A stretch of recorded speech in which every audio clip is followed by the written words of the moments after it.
В годы Великой Отечественной малолетние дети пережили кошмар, голод, холод, разруху, болезни и нищету. Они, как никто другой, знают, что такое непосильный труд. Когда 7 лет было мне, я вершила стога, потому что мужчин не было. Бабушкам и дедушкам, рано расставшимся с детством, сегодня не до смеха. Вроде бы мирное небо над головой, но мы все еще ведем битву за существование, говорят они. Дети периода войны, особенно родившиеся с 30 по 37 год, живут в нищете. Пенсия очень маленькая, не хватает на оплату квартплаты, не хватает на свет. Какое детство было, и такая старость нас застала. Дело в том, что в законе о ветеранах нет статуса «дети войны». Он был упразднен в 1995 году.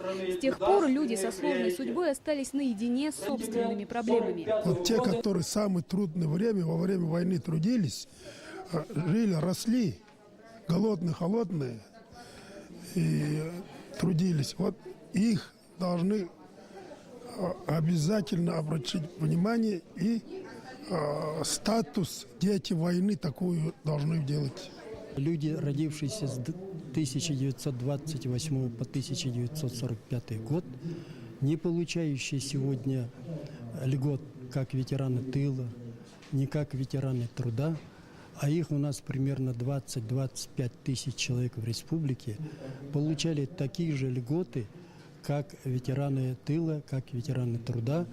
Вот наша задача, чтобы этим людям помочь. Участники конференции при поддержке коммунистов Бурятии создали республиканскую организацию «Дети войны».